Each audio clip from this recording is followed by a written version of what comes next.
Assalamualaikum warahmatullahi wabarakatuh. Waalaikumsalam warahmatullahi wabarakatuh. Mari sebelum belajar kita berdoa membaca Ummul Kitab surah Al-Fatihah dipimpin oleh salah satu siswa. Kita berdoa. Berdoa dimulai.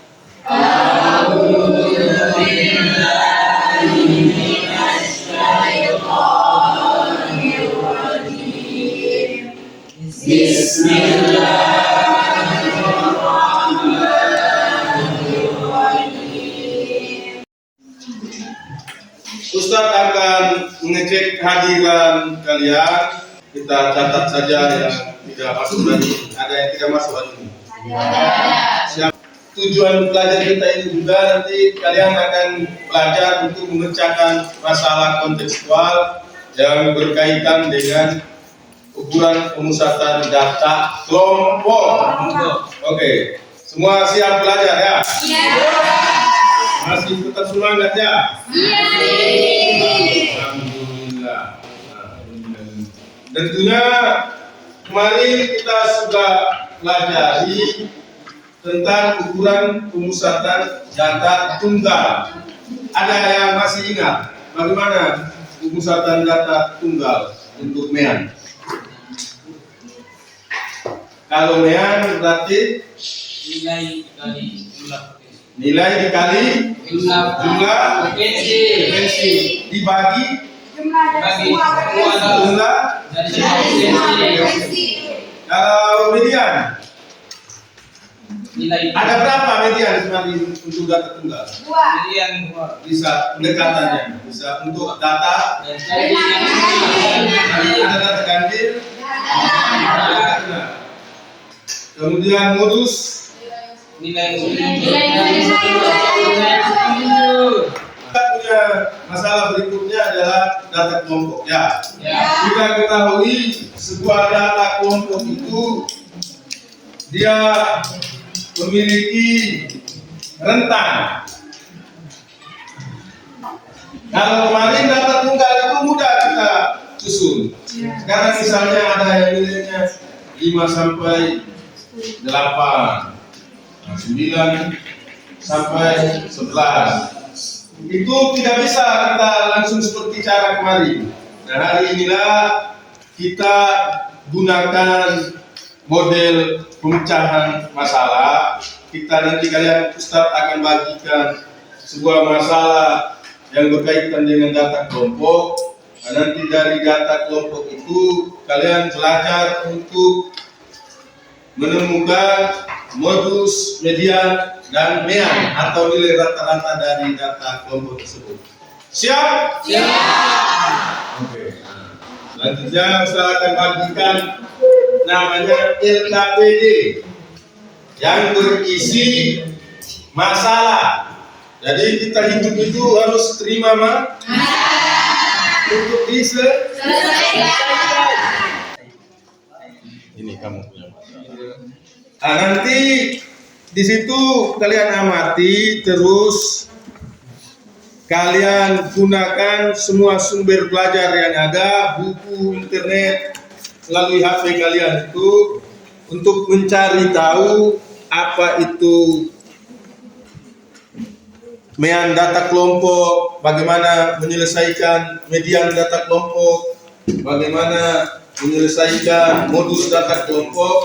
Nah, gunakan sumber-sumber belajar itu lalu kalian diskusikan bersama teman-temanmu untuk menyelesaikan masalah yang berkaitan dengan ukuran pemusatan data. Oke? Kamu cari dulu nilai tengahnya. Nilai tengah itu berarti ada di tengah-tengah antara interval ini kan? Iya. Ada sisi ini kan I dan FI dan FI nanti sini hasil perkalian. Bisa ya? Bagaimana? Yang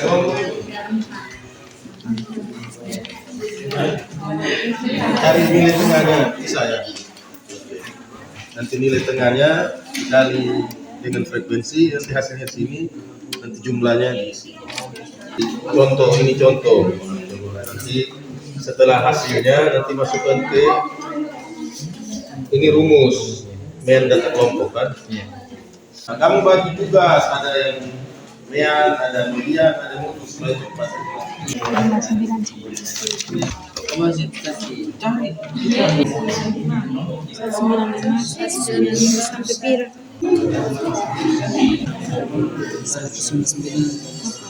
Berarti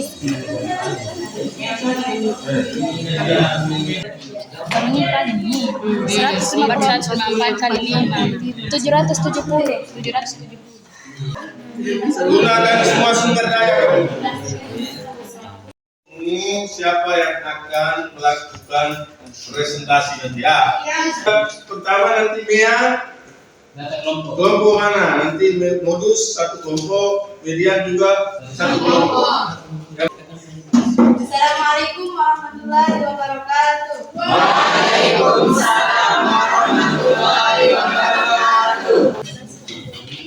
Hasilnya Hasilnya 1,25. bagaimana?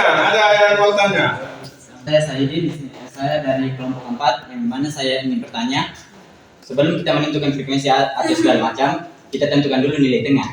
Tadi saya dengar paparan dari teman bahwa asal-asal tambah 154, mendapatnya 154 kita terima hingga urutan ke bawah.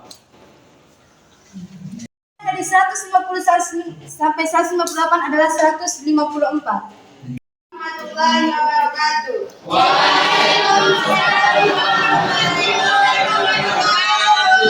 Saya akan menyelesaikan sedikit masalah tentang median data kelompok. Sekarang kita akan menentukan frekuensi kumulatifnya. Yang pertama, frekuensinya 5, jadi di frekuensi kumulatif tetap 5. Jadi cara mendapatkan frekuensi kumulatif yang kedua yaitu frekuensi kumulatif ditambah dengan frekuensi. Jadi 5 ditambah 16 sama dengan 21. Median data kelompok terletak pada kelas interval dengan frekuensi kumulatif mencapai setengah dari 100. Jadi hasil dari median data kelompok yaitu 180,35.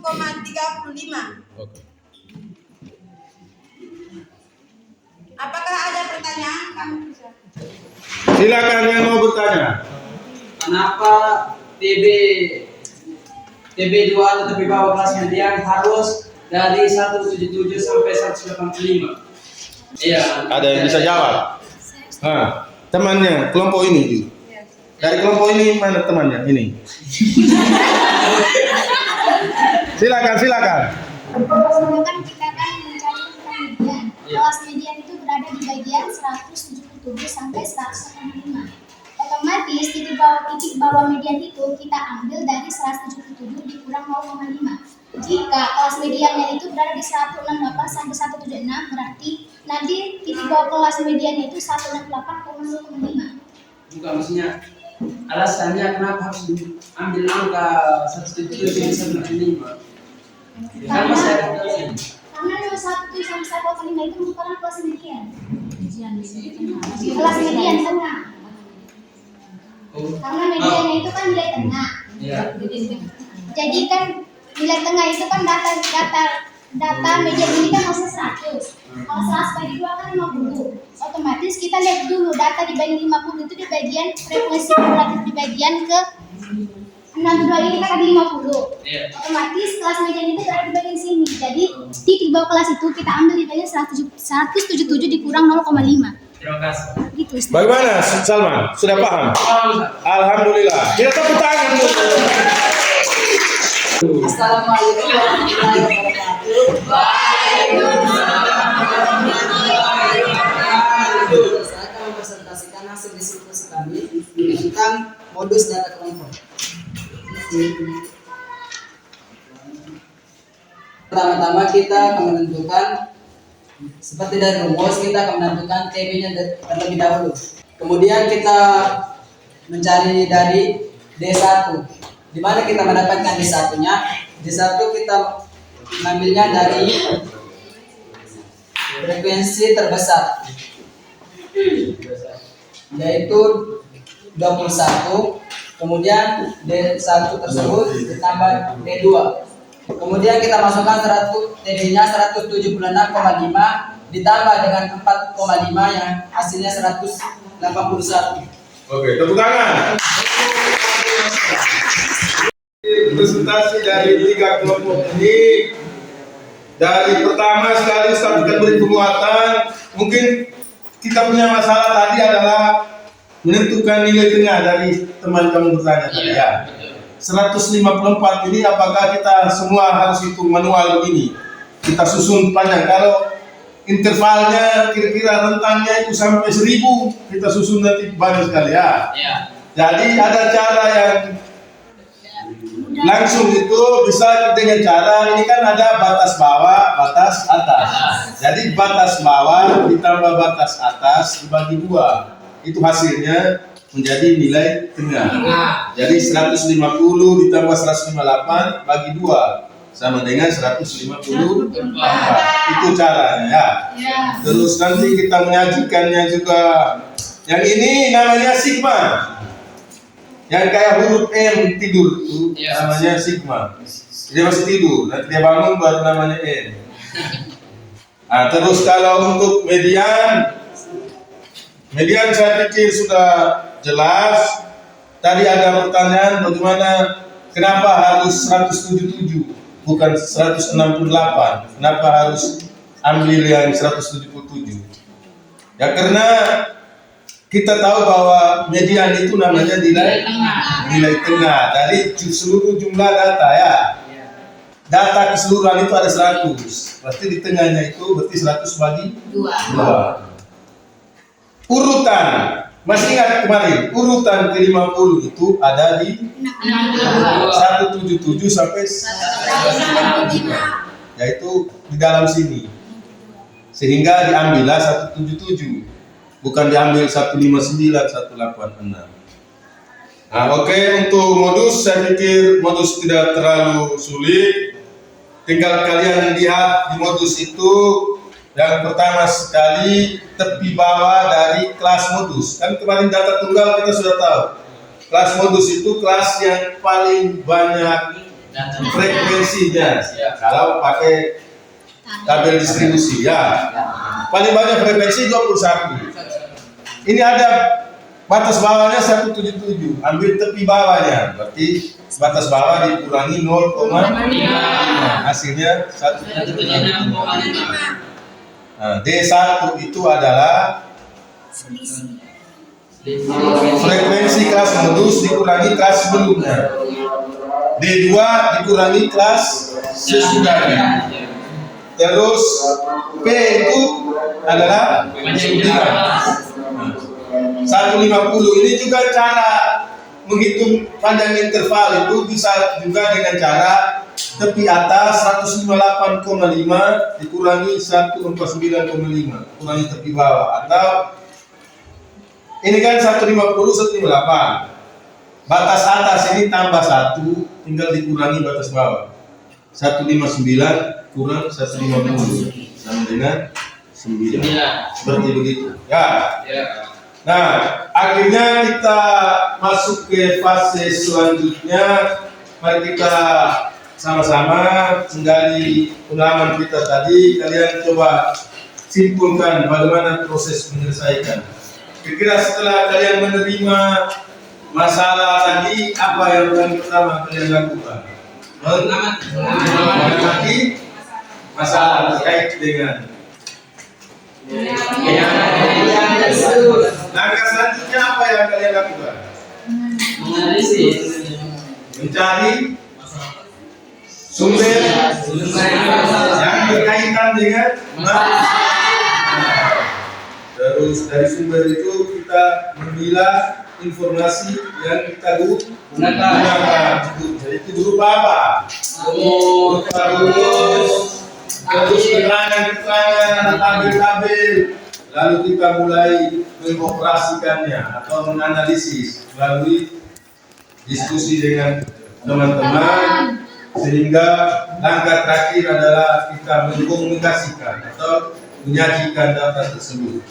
Dengan begitu, dengan kita terbiasa melakukan penalaran kritis seperti itu, masalah apapun akan mudah kita selesaikan.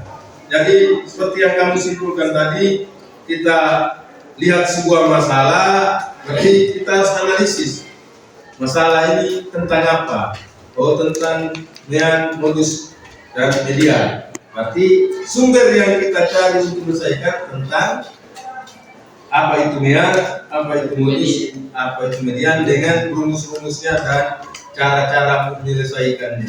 Lalu kita mulai menggunakan alat itu untuk mencari hasil dari apa yang harus kita selesaikan itu, ya, untuk memecahkan masalah. Atau istilah orang dulu itu bilang problem solving. Nah, dari situ masalah apa saja nanti kamu terbiasa untuk menyelesaikan. Jadi bukan soal yang modus median, tapi ini untuk masalah apa saja. Kira-kira ada pertanyaan sebelum kita berakhir? Sudah jelas semua? Jelas. Untuk selanjutnya nanti kita akan belajar materi tentang ukuran penyebaran data. Kemarin penyajian data, hari ini pemusatan data. Selanjutnya penyebaran data. Itu tentang kuartil-kuartil. Oke, mari kita bersyukuri rahmat Allah dengan mengucapkan hamdalah. Assalamualaikum warahmatullahi wabarakatuh.